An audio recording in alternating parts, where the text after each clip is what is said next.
La religión se puede observar.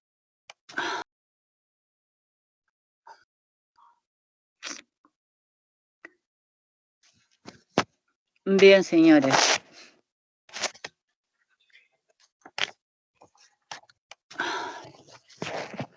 Las poblaciones primitivas, Grecia y Roma. En las teocracias de la antigüedad, es decir, en las sociedades en las que imperaba la idea religiosa, se puede observar un desprecio hacia los extranjeros. Se establece una profunda desigualdad entre el autóctono y el extranjero en base al criterio religioso. La religión domina los ámbitos de la vida pública y privada, dirige la evolución de los pueblos, en donde su verdadera religión como grupo sociológico se amalgama mediante reglas religiosas.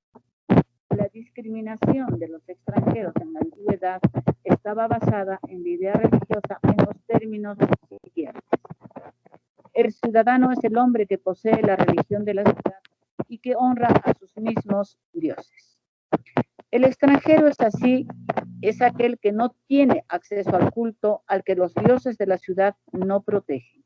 Sin embargo, en la India se establecieron relaciones comerciales con los extranjeros. El comercio estaba sujeto también a una reglamentación que ofrece abundantes pruebas de la admisión de los extranjeros por los hindús a la economía social y jurídica de su país, al igual que la civilización egipcia. Sus inicios se remontan a la época de los griegos, cuando se presentan problemas de personalidad y territorialidad de las leyes. En el mundo griego es notable la distinción de la condición de los extranjeros que se observa en Esparta y en Atenas. En la primera se crearon las bases para hacer de la misma una sociedad aislada y militar. Sus leyes imponían infinitas trabas a todo elemento extraño a la nación. En la época de los romanos se abandona la tendencia de los griegos y se considera que cada ciudadano se juzgue por sus propios tribunales en base a su propio derecho, aplicable a los extranjeros. Para evitar los problemas que se presentaban de personalidad y territorialidad de las leyes, se dieron soluciones. Se proponía que se aplicara el estatuto del lugar donde había ocurrido el conflicto, aplicando la territorialidad de la ley. Se exigía la aplicación del estatuto más justo, es decir, el equitativo para el caso concreto. En la Edad Media, los diferentes grupos sociales y las tribus establecidas en el suelo galo conservaron sus propias leyes. En ello encontramos la manifestación del sistema de la personalidad de las leyes. Cada uno seguía en este sistema la ley propia de los de su raza. El franco, la ley ripuaria o la ley sálica. El burgundo, la ley de los burgundos, y el galo romano, la ley romana. Los extranjeros sufren graves limitaciones. No tienen bienes ni familias, eran incapaces de casarse con una mujer franca y de tener hijos legítimos de ella. La ley de los francos no pueden transmitir o recibir una sucesión en el imperio de los francos los extranjeros. Dentro de la evolución de la condición de los extranjeros en la Edad Media, podemos ver que se da el derecho de albinaje y otras limitaciones que no pudieron resistir el peso de la influencia comercial debido a razones políticas. Observamos que paulatinamente, mediante decisiones unilaterales o convenios, las referidas limitaciones fueron sustituidas o eliminadas, dándoles capacidad plena para transmitir por causa de muerte.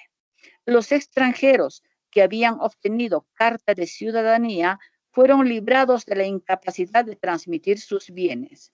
La Revolución de 1789 vino a abolir el derecho de albinaje y el de detracción, quedando abolidos para siempre por ser contrarios al principio de fraternidad que deben vincular a todos los hombres, sea cual fuere su país y su gobierno. La condición de los extranjeros en las colonias europeas y los conflictos de leyes en el periodo medieval. La política colonial de España en materia de extranjería difería poco de la de Portugal, Inglaterra, Francia y Holanda. En el primer periodo de los descubrimientos, estas naciones implementaron en sus territorios coloniales una política de extrema hostilidad recíproca. Aún los extranjeros llegados a la isla española con permiso del rey tuvieron sus trabas y raras veces quedaron en igualdad de condiciones con los españoles. Las colonias inglesas, cuyos asientos más importantes se hallaban en la América del Norte, seguían el derecho inglés. La inmigración y el comercio extranjero estaban restringidos también en la América inglesa. Los tratados de Münster del 30 de enero de 1684 entre España y los Países Bajos, España e Inglaterra, celebrado entre don Felipe V de España y la princesa Ana de Inglaterra, sirven de ejemplos para evidenciar las modificaciones a las leyes que imponían graves trabas a los extranjeros, fruto de la política de hostilidad recíproca adoptada por las naciones europeas. La escuela italiana, que va a dar, vamos a ver los conceptos de territorialidad y extraterritorialidad. Y también vamos a ver la escuela francesa.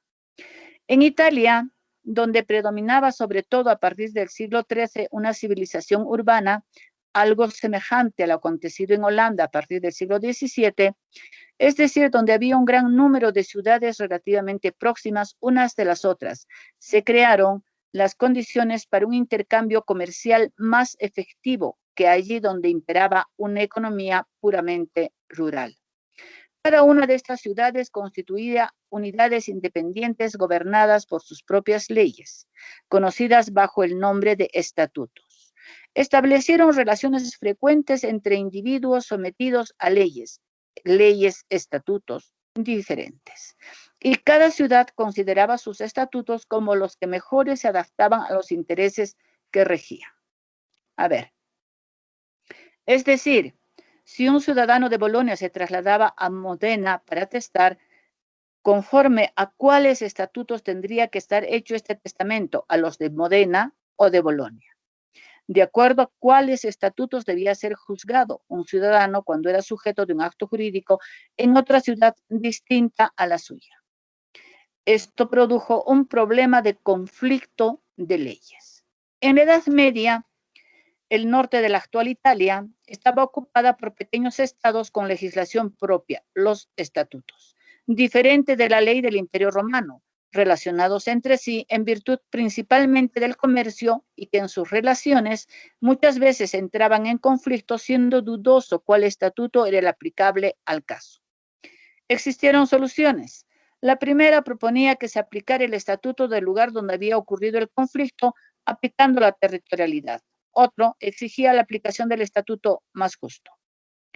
Por esta razón, se constituyó en Italia la primera escuela que se ocupó de resolver estos conflictos legales entre pueblos diferentes. La escuela de los glosadores emitió a través de una glosa magna la glosa de Accurcio, la aplicación del derecho fuera de su propio territorio. Así decía Accurcio, que si un boloñés se trasladara a Módena, no deberá ser juzgado por los estatutos de Módena, sino por la ley romana, aduciendo al edicto Cunctus Populus, que en realidad se refería a que la religión católica sería oficial para todos los pueblos del imperio. La idea era luchar contra las autonomías feudales. Vamos a ver. Todavía tenemos acá a los estatutarios.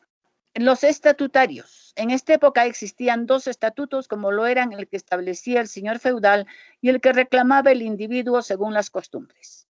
Es decir, que esta teoría trata de darle solución a los problemas que se suscitan entre la aplicación del derecho romano por una parte y los estatutos o costumbres locales por otra parte. A través de esta nueva concepción del derecho, Dumoulin demostró que en materia de contrato debía privar la libre voluntad de los contratantes, siendo este el principio que vendría a regir la materia contractual en la esfera del derecho actual.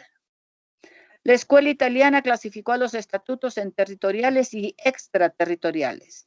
Los territoriales son los que imponían condiciones más desfavorables y los extraterritoriales eran los que otorgaban mayores facultades o concesiones. La escuela francesa del siglo XVI trató también de luchar contra las autonomías regionales. Los estatutos regían, según esta escuela, del siguiente modo: la ley local se aplicaba a la forma de los actos, mientras que la ley fori o la ley extranjera a la forma del proceso, llamada también ley extraterritorial.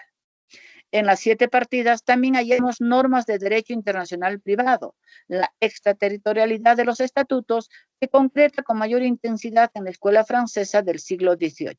En esta escuela, Louis Bullenius clasifica los estatutos como personales, extraterritoriales y a los reales como territoriales. En el siglo XIX, otros autores alemanes también se manifestaron al respecto.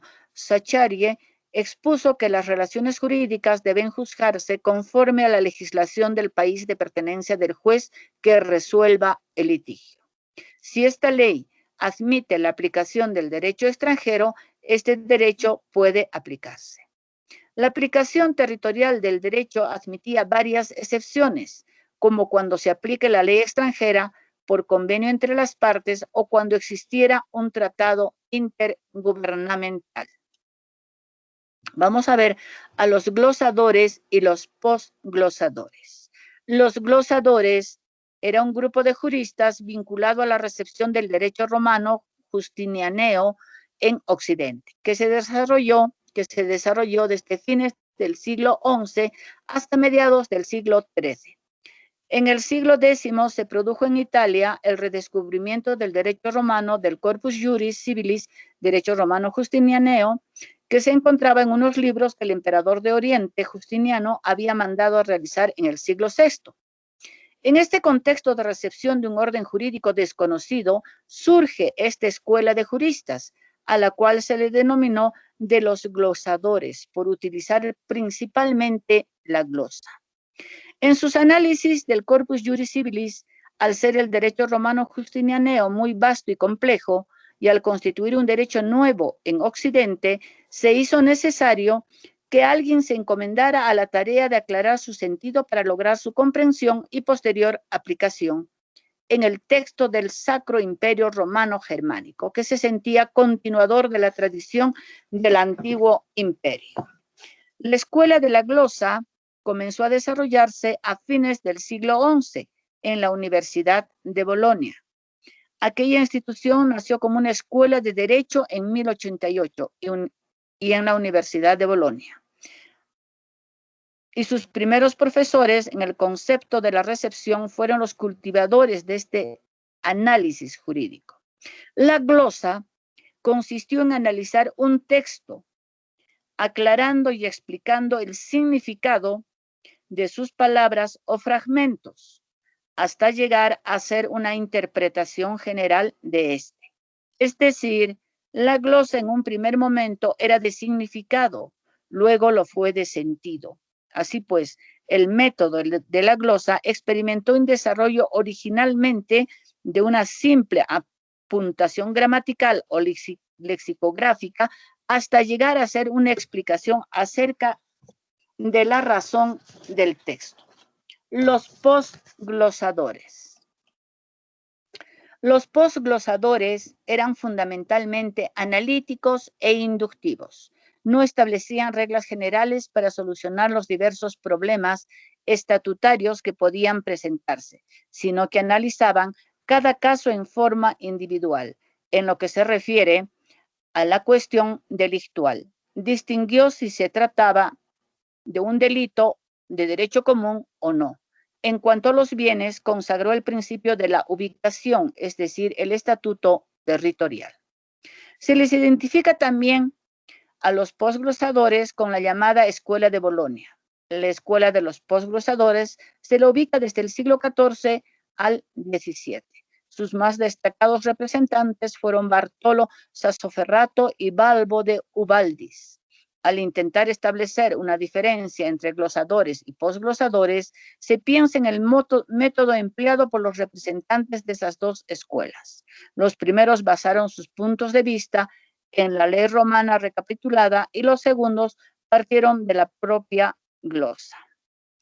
Vamos a ver ahora las escuelas. La escuela italiana de los posglosadores, vamos a subrayar que en cuanto al método y a la amplitud del estudio de los problemas de conflicto de leyes, se establece diferencia respecto a los glosadores.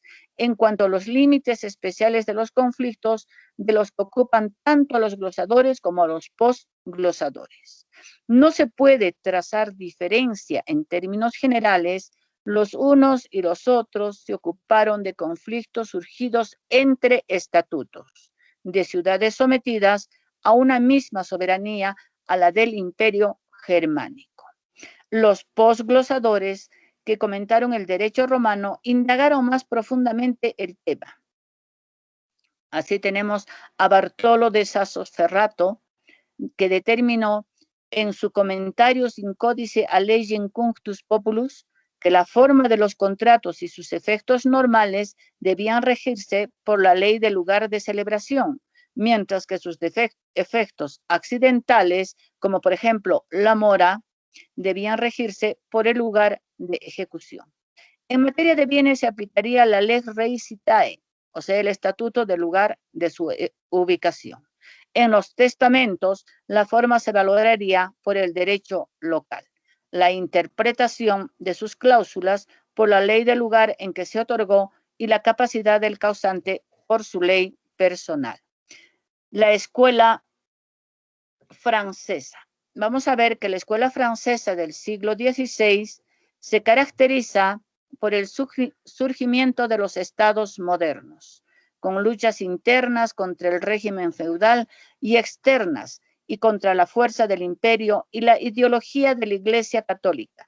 Los estatutos se dividían en reales o personales. Divide las leyes en dos clases, los estatutos reales y los personales, pero encontrando deficiente esta clasificación, le agrega los estatutos mixtos, que concierne a la vez a la persona y a las cosas. Los estatutos reales tienen efectos de regla general, mientras que los estatutos personales constituyen la excepción. La base de sus discusiones fue en forma general el principio de la personalidad de los estatutos. Fueron considerados juristas progresistas de la escuela francesa. Vamos a ver la escuela holandesa del siglo XVII. La escuela holandesa del siglo XVII no se aparta del principio estatutario de la territorialidad de las leyes, pero consideró que la aplicación extraterritorial de estas operan no en razón de una obligación jurídica, sino de la cortesía internacional, considerando bajo este vocablo los intereses generales de la colectividad y motivaciones de humanidad. Vamos a ver ahora la escuela alemana. Esta escuela surge en el mundo cuando este es sacudido por tres grandes hechos. En 1917, Europa se divide en el aspecto religioso con la publicación de la tesis de Lutero. En 1789 se produce la Revolución Francesa, esto en el mundo político. Y en 1848 se agrieta el mundo económico con el Manifiesto Comunista de Marx. Vamos a ver dentro de esto a las escuelas modernas, a la escuela angloamericana, a la escuela holandesa. Vamos a verlo poquito a poco. Dentro de las escuelas modernas podemos decir que va a ser necesario dejar por sentado al mérito de que son acreedores las escuelas estatutarias, pues a ellas se les debe el haber establecido las bases científicas del derecho internacional privado y el de haber sido las conductoras de su desarrollo a través de los siglos medievales en el siglo XIX. Les está reservada la gloria de haber conducido el adelanto y la transformación radical de esta ciencia, acoplándola a fin de que adquiera su adaptación a las necesidades jurídicas de la época moderna. Se ha denominado sistema de solución a las doctrinas o teorías formuladas por los juristas o escuelas de esta época para dirimir los conflictos de leyes, teniendo en nuestra conciencia cognoscitiva las doctrinas sustentadas por las escuelas estatutarias para resolver los conflictos que motivaron su creación. Vamos a ver dentro de las escuelas modernas a la escuela angloamericana. Esta escuela, llamada también de la territorialidad, también se le llamó escuela angloamericana a la doctrina del derecho internacional privado, se aplicó en Inglaterra y en Estados Unidos y se inspira en la jurisprudencia de los tribunales de ambos países en materia de conflicto de leyes. No es otra cosa que la antigua escuela estatutaria holandesa del siglo XVII. Su principio fundamental es el de la territorialidad absoluta de las leyes. Sin embargo, habría que hacer notar que excepcionalmente y solo por razones de cortesía internacional o comitas gentium, estos tribunales admiten la aplicación extraterritorial del derecho en materia de estado civil y capacidad de las personas. A ver, es decir, sostiene que todas las leyes son territoriales, sin que puedan tener aplicación más allá de las fronteras en donde han sido dictadas. La misma está caracterizada por el territorialismo de las leyes y por aplicaciones extranjeras en razón de la cortesía internacional. Es decir, es continuadora de la escuela holandesa. Su sistema se resume en el principio territorialista de que el derecho nacional es la regla y el extranjero la excepción, y que el mismo debe ser aplicado en base a la comitas gentium con propósitos de reciprocidad. Sus representantes en Inglaterra fueron Westlake y Deasy, quienes consideraban al derecho internacional privado como una rama de la ley inglesa. El mayor representante de la escuela fue el americano Joseph Story. Por otra parte, y para comprender el por qué los jurisconsultos ingleses siguieron los principios de la escuela estatutaria holandesa y como consecuencia de este hecho llegaron a aceptar la extraterritorialidad excepcional de las leyes basada en la cortesía, vamos a ver algunas circunstancias. Diego Guzmán y Marta Milan, en su obra Curso de Derecho Internacional Privado, expresan que se debió a acontecimientos históricos y principalmente porque en aquella época las doctrinas de derecho internacional privado que estaban en boga eran solamente dos, la francesa y la holandesa. El hecho de haberse producido la unión política entre Inglaterra y Holanda en tiempos de Guillermo III, las extensas relaciones comerciales que permitió la proximidad geográfica entre ambos países, el hecho de que estudiantes escoceses frecuentaran las universidades holandesas y que Escocia se encontraba anexada al Imperio Británico, recibiendo allí su formación jurídica, introduciendo esta doctrina a Escocia y su extensión posterior a toda Gran Bretaña. Y también la existencia del espíritu feudal de la doctrina holandesa, que concordaba con el carácter preponderante del derecho inglés. El por qué las doctrinas expuestas, introducidas por razones no solo históricas, sino también económicas a Inglaterra, especialmente las ideas sustentadas por Ulrico Huber, ejercieron gran influencia en la concepción angloamericana. Merece especial mención respecto de la doctrina que enfocamos la obra del jurista norteamericano Joseph Story, por ser uno de los primeros en desarrollarla. El mérito de la obra de Story radica el haber hecho por primera vez una exposición de conjunto, una síntesis de las teorías que se habían enunciado hasta la fecha, transmitiendo de ese modo la herencia del pasado a los autores europeos del siglo XIX. De tal modo, Story no solo ejerció una influencia profunda en la doctrina y la jurisprudencia de los países angloamericanos, sino también en la de países muy alejados de las concepciones jurídicas anglosajonas.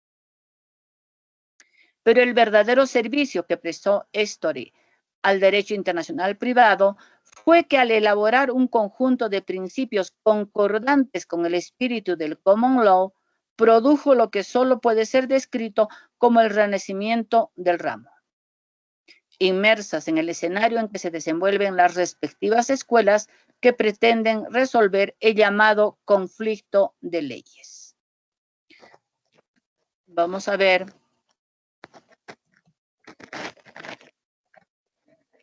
la escuela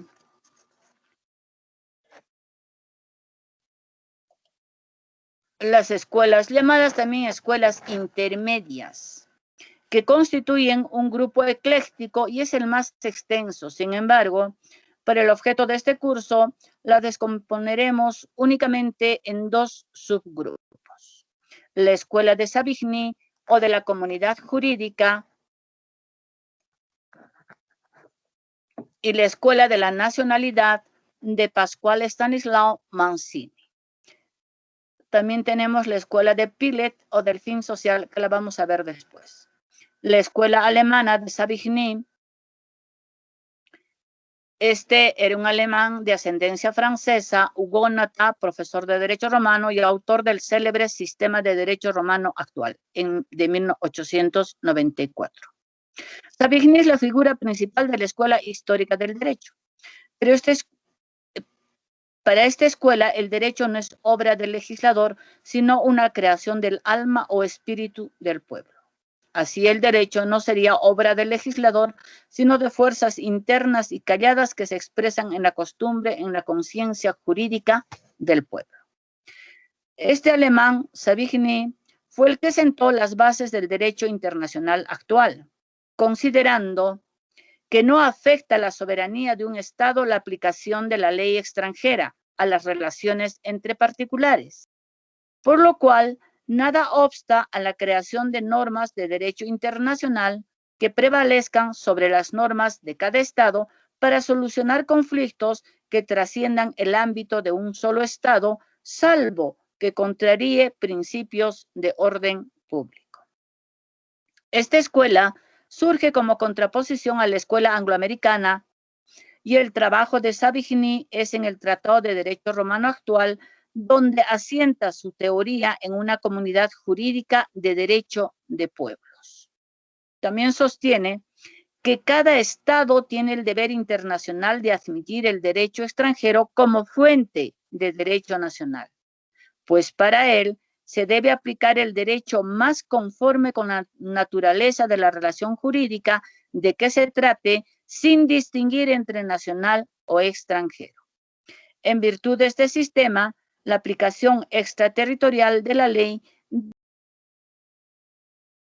es acto de cortesía, de pura gracia del soberano, para convertirse en una obligación jurídica. Lo siguen otras tendencias en Holanda, Gita, y en Francia, Pilet. Para Savigny, la ley competente que debe aplicar el juez a una relación jurídica es la que sea más apropiada para regularla según su naturaleza. Busca, pues, relacionar objetivamente cada institución con la ley que más le convenga.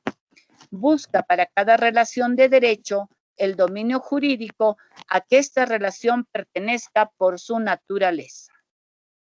Ello equivale a asignar a cada relación un lugar o asiento determinado para que así sea también aplicable un determinado derecho local. En otras palabras, Savigny localiza las relaciones de derecho según su naturaleza en categorías de conexión. Vamos a ver. El derecho de las personas, según Savigny, debe ser conectado con la ley de su domicilio. En consecuencia, el derecho propio del individuo se determina no por su origen, sino por el lugar de su domicilio. Para las relaciones de derecho relativas a los bienes corporales, muebles o inmuebles, debe consultarse, según Savigny, la ley res citae, esto es, la ley de la situación de las cosas. En cuanto a las obligaciones, siendo ellas incorporales, dice Savigny, no ocupan lugar en el espacio, de donde es necesario buscar en su desarrollo o desenvolvimiento natural las apariencias visibles a las cuales poder vincular la realidad de estas obligaciones con el objeto de darles un cuerpo. Y para localizarlas o determinar su sede, opina que hay que escoger entre el lugar de su constitución o celebración y el de su ejecución.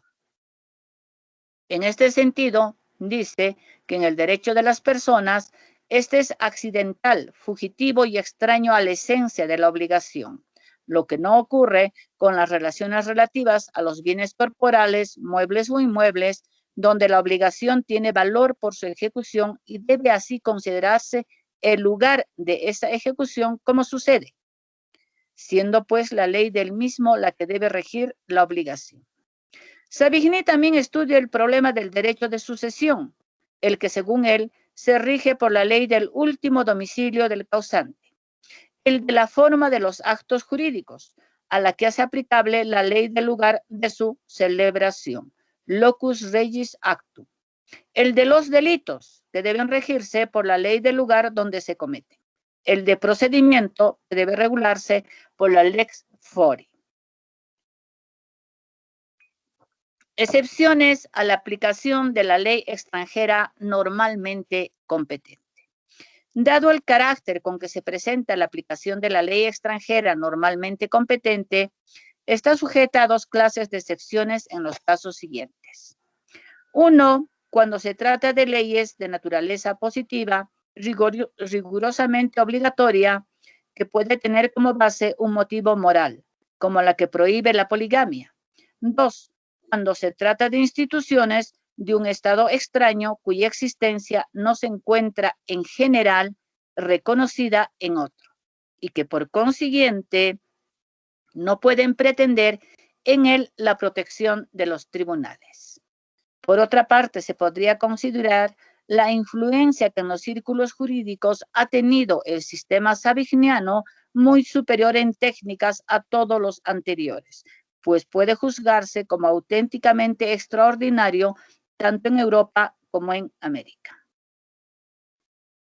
Bien. La escuela de la personalidad del derecho o escuela italiana moderna, llamada también de la nacionalidad.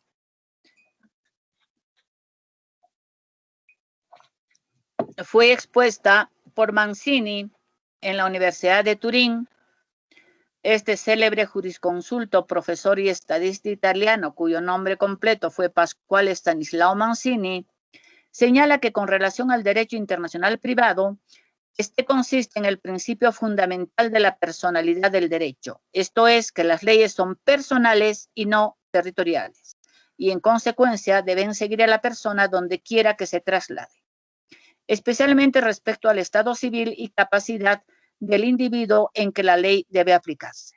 Mancini en el siglo XIX sostuvo la aplicación de la ley de la nacionalidad de la persona, salvo que por contrato se haya dispuesto otra cosa. Los contratos se regían por la ley del lugar de su celebración y en caso de normas de orden público que excluyen la aplicación del derecho extranjero. Sostenía que el derecho debe acompañar siempre a la persona donde quiera que vaya ésta como la sombra al cuerpo. De donde la teoría de Mancini constituye la antítesis de la escuela angloamericana anteriormente. La escuela de Pilet, la escuela de Pilet, llamada también escuela internacionalista,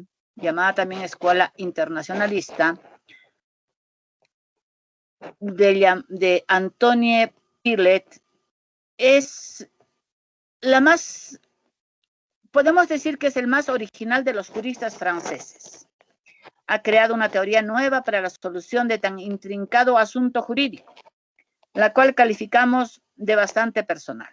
Su sistema quedó definitivamente expuesto en su obra Principios de Derecho Internacional Privado, y dice: un Estado que reconoce a otro Estado le considera no solo como una comunidad de hecho existente fuera de él, sino como una comunidad jurídica semejante a la suya, como un soberano que ejerce las funciones que él reivindica para sí. Tal es la consecuencia directa de la igualdad de los estados y de la penetración recíproca de sus soberanías por medio del comercio internacional, que para mayor claridad de su teoría diremos que para Pilet, el derecho internacional privado reposa sobre el respeto de las soberanías. Las soberanías del orbe son independientes unas de otras y entre más lo sean, más necesidad habrá de que se respete. Afirma que las leyes son un instrumento de autoridad, indispensable al poder social en sus relaciones con los miembros de la agrupación cuyos destinos gobierna y sus preceptos generales deben ser obligatorios para todos los que habitan el Estado. Pero nos preguntamos, ¿qué leyes tienen un efecto extraterritorial? Para Pilet, comienza por hacer un estudio minucioso de las características de la ley interna para determinar cómo estos rasgos se proyectan en el plano internacional. Él señala y dice, supongamos que nace una relación de derecho que tiene puntos de contacto con diferentes países y surge naturalmente la duda acerca de la legislación que debe regular esa relación.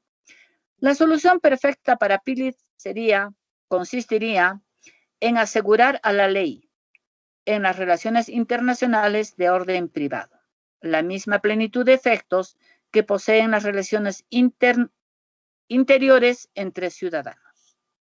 Y como juzga tal solución caso imposible, estima que el ideal a que debemos acercarnos será considerar como más satisfactorio la que conserve a la ley en aquella clase de relaciones, a la mayor suma de efectos de los que surte en las relaciones entre nacionales de un mismo Estado.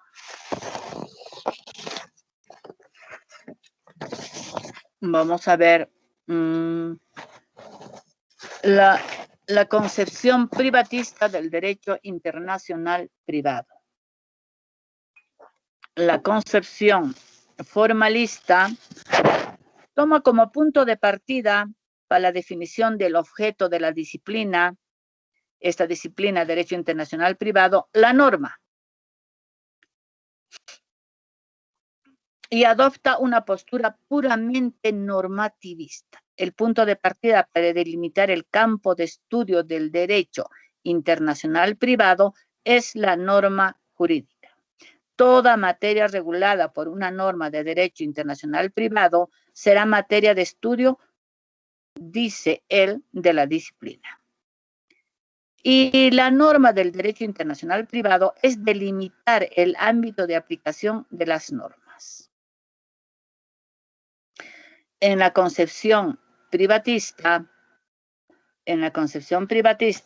se diferencia, vamos a ver una diferencia de la anterior, en que el punto de partida para definir el objeto de este derecho internacional privado no es la norma, sino la relación jurídica. El problema es delimitar qué relaciones, de entre todas las que se dan en el mundo del derecho,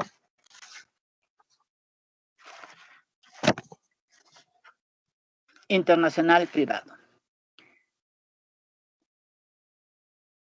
Este dato lo aporta la existencia en las mismas de un elemento extranjero, extraño, internacional o heterogéneo. Este elemento de extranjería permite diferenciar claramente las relaciones privadas internacionales de las relaciones privadas internas.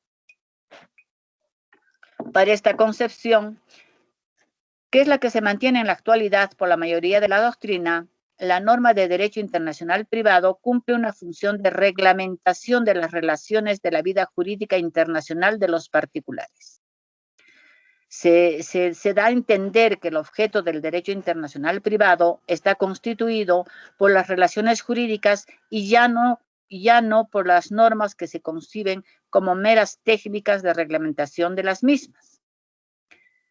Vamos a ver. Se habla de relaciones, ya no de situaciones, puesto que este término es más amplio y permite incluir dentro del derecho internacional privado actos de jurisdicción voluntaria donde solo interviene una persona. Por lo tanto, el objeto vendrían a ser las situaciones privadas internacionales. Vamos a ver, la concepción privatista o funcional dice